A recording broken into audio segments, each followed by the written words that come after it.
Sometimes you think you understand the story of a game and then, oops, it's suddenly different. Hi folks, it's Falcon, and today on gameranx, 10 times video games changed the story.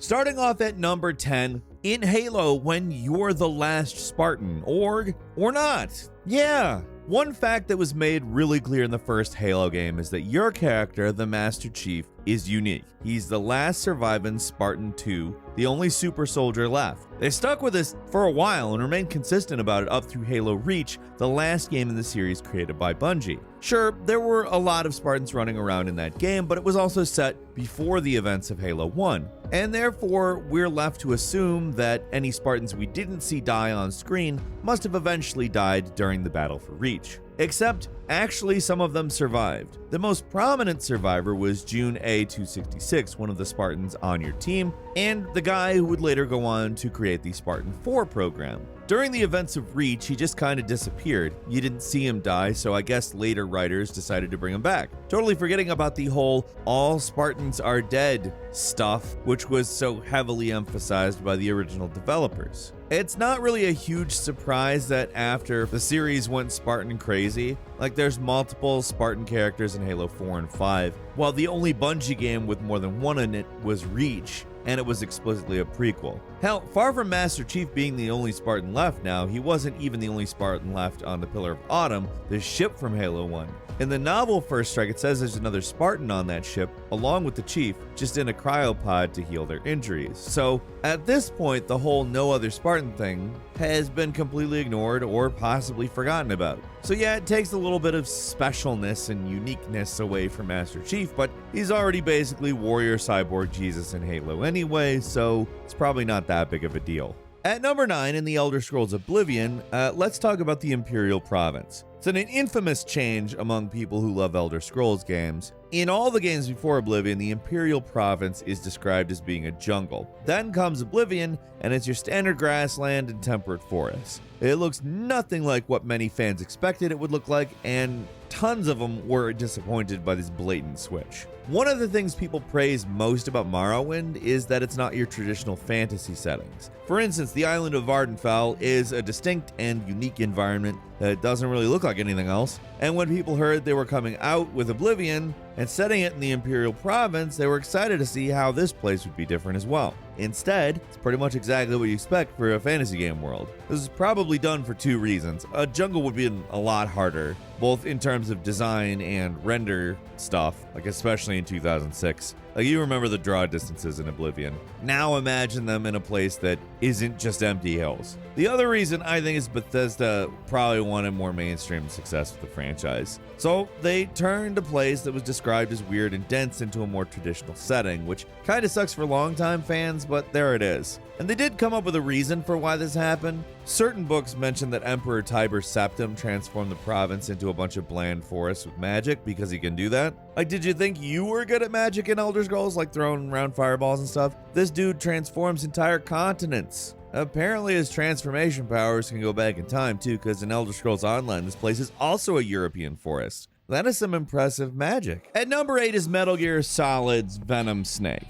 Now, the Metal Gear series is filled with some pretty wild retcons, like the true identity of the Patriots or the whole thing with Liquid Snake's arm, but probably the biggest retcon of the entire series revolves around the main character of Metal Gear Solid 5, which is Venom Snake, or Punish Snake, or just Big Boss, whatever you want to call him. Weird thing about it is that Metal Gear Solid as a series acts as a sequel series to Metal Gear 1 and 2, which are really old games. And in those games, you defeat and kill Big Boss twice. Now, in video games, he survived somehow is usually a good enough explanation for this type of thing, but Kojima decided to dedicate an entire game to explaining how it was possible you killed Big Boss in one game, and then he appears in another game. So, as it turns out, the snake you play as in Metal Gear Solid 5 isn't the actual Big Boss. You're a dude who had his face changed to look like Big Boss, and were conditioned to think you were Big Boss, but you're not actually him. He is a separate dude who's off doing his own thing.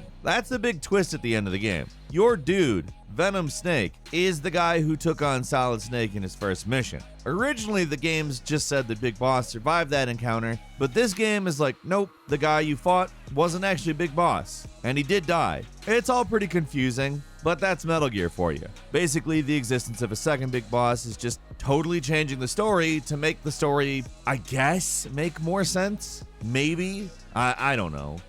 At number 7 is Assassin's Creed, Hollywood being closed. Being the first game in a long-running series can often lead to some weirdness where the developers obviously have to change some ideas about the universe they've created. Case in point, Assassin's Creed. The original game, which was set in the far-off future of 2012, had emails you could read and implied the world was a little more apocalyptic than how it was depicted in future games of the series. Seriously, according to some of the emails you can read, most of the people in Africa died out, and Hollywood was just closed. Oh yeah, and illegal immigration, but they're Americans trying to go to Mexico. That happens. So bad stuff was going down outside the walls of the lab you're stuck in. Later games in the series clearly show a world that is mostly the same as ours, though. Many even take place in the same year the game came out. This is clearly at odds with what was described in the first game, so to justify it later, they said that a hacker did it. The explanation's obviously nonsense. They later revealed a hacker group, though, called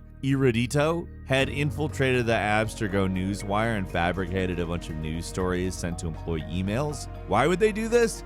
Who knows, but that's how Ubisoft decided to explain it.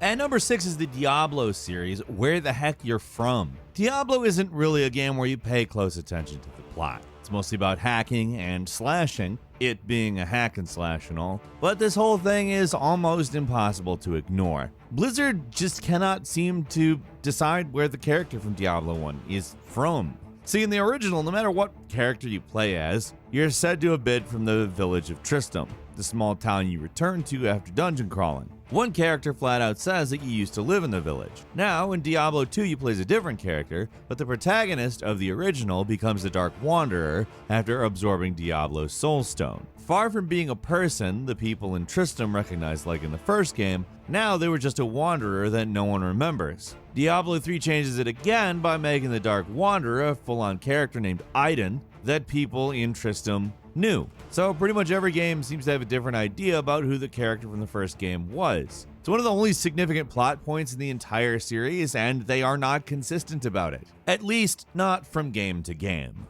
At number 5 in the Warcraft series, the Draenei are all dead, or maybe there's a ton of them, I don't know. Ask a Warcraft fan about retcons and rewrites in the series, they could probably write you a novel. There are so many things that have been screwed up in this series. Most of it involves the kind of complex character relationships or motivations, so we're gonna skip most of that. We're gonna just talk about 2 races they introduced in World of Warcraft's first expansion pack, entitled The Burning Crusade. The new races you could pick from were the Draenei for the Alliance and the Blood Elves for the Horde. Neither of these groups having an entire race around them made any sense at the time, but Blizzard didn't do a lot to justify it. It's just like, whatever. In Warcraft 3, the Draenei appear as these weird-looking monsters that were apparently the ancient enemy of the orcs, and they were hunted to near extinction by the time you meet them in that game. Fast forward to World of Warcraft, instead of playing as these monsters, the Draenei you play as are revealed to be super advanced space wizards. They basically have nothing in common with the original Draenei outside of the legs. Their backstory and history was so thoroughly rewritten, they might as well have been something completely new.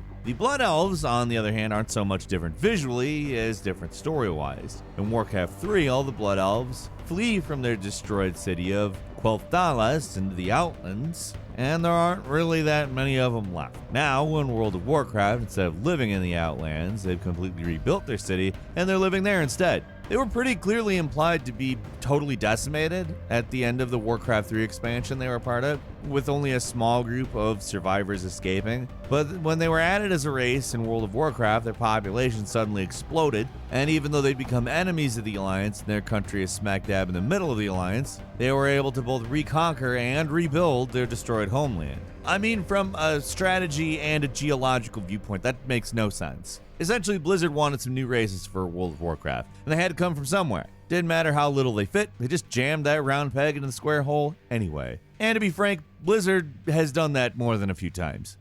At number 4, the Resident Evil series, which we might be going after Umbrella, we might not be. For such a long-running series with such a long continuity at this point, the Resident Evil series has never really cared that much about having a consistent story. At this point, it's more of a feature than a bug, as the developers seem to change things whenever it suits them. It's mostly pretty small stuff that's easy to ignore, but any fan of the series can tell you there was one big thing that everyone expected and wanted to happen that just never did. So Umbrella, the cartoonishly evil pharmaceutical company responsible for the many zombies and monsters you have to deal with throughout the series, is a thing you know about, right? At the end of 2, the main characters proclaim they're finally going after Umbrella, which means that the heroes are going to take the fight to the bad guys. Maybe the sequel will see an outbreak at the Umbrella headquarters or something. Either way, it's pretty much directly stated the good guys were going to go fight the bad guys, the company, one way or another. Then Resident Evil 3 came out, and it also ended with the main characters saying they're going after Umbrella. Then Resident Evil Code Veronica happened, and Jill starts the game with an Umbrella corporate invasion, but the rest of the game is set on a prison island.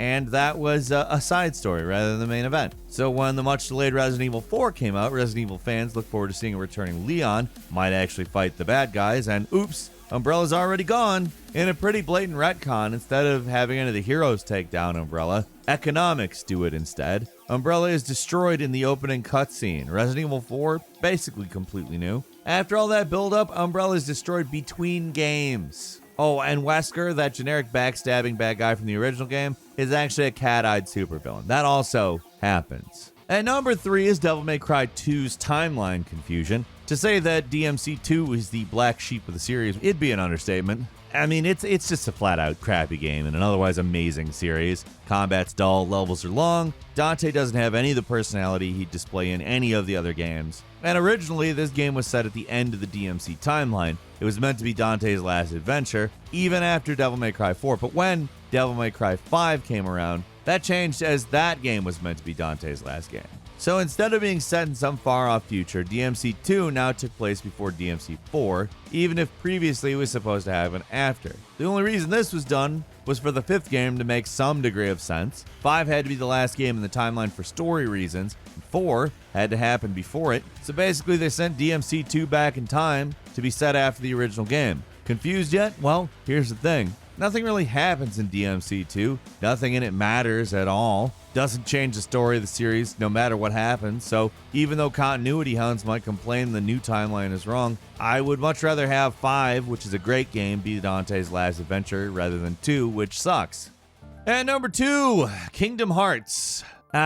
Just everything. Everything in Kingdom Hearts. If you thought that the last one was confusing, then oof, strap in. Kingdom Hearts is the big one, the big daddy in terms of video games that have changed their story. It constantly contradicts and overwrites stuff. Combine that with the series' landmark arcane terminology and its generally non-Euclidean approach to storytelling, and you've got this series that has spawned a whole cottage industry of YouTubers attempting to explain the events of the series in a coherent way. One of the most blatant examples of this is with the Heartless. They were the standard enemies in the original game and were, well, those without hearts. But in Kingdom Hearts 2, actually the Heartless are the hearts of the Nobodies, which are a new enemy group introduced in that game and are actually empty shells. So the Heartless are actually hearts themselves. Okay. They only get more insane when they try to explain whatever the deal is with the series bad guy, Xenohort. In the first game, the villain, Ansem, was a guy who studied the darkness but was corrupted by it. Simple enough. Second game,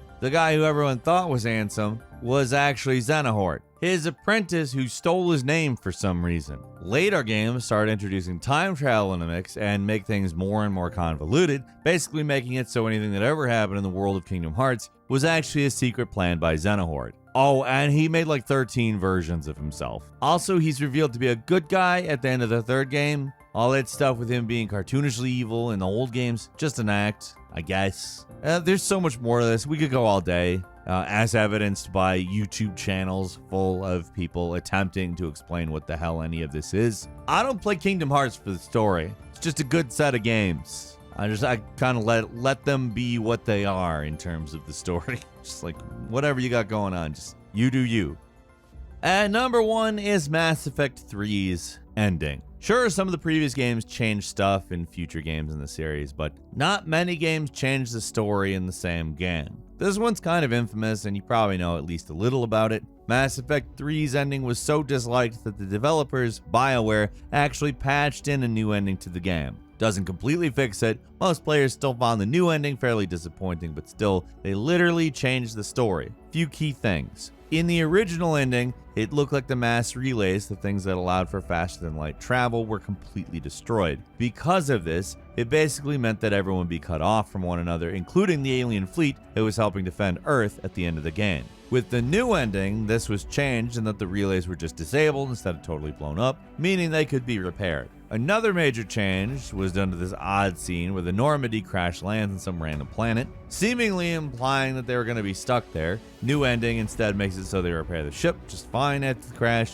kind of leaving you to wonder why they even bothered having the scene happen in the first place. There were a lot of small changes made to the ending, in fact, including a really lame choice where you can defy the stupid kid hologram and just have everything wiped out, all civilization in the galaxy just gone. But those are the biggest ones. Honestly, the whole machine versus organic thing in the third game feels like a retcon as well, but nothing can top the fact they literally changed the ending, and significantly. Also, how much you want to bet they're going to completely ignore Mass Effect Andromeda when Mass Effect 4, or whatever they call it, comes out? I wouldn't bet against it. Why does Mass Effect Andromeda exist? It makes no sense to me. Maybe you can fill me in. I mean, it's not like it's going to matter because they are going to totally ignore it, but leave us a comment on that or any of the other things in this video. And if you enjoyed this video, click like. If you're not subscribed, now's a great time to do so. We upload brand new videos every day of the week. Best way to see them first is, of course, a subscription, so click subscribe. Don't forget to enable all notifications, and as always, thank you very much for watching this video.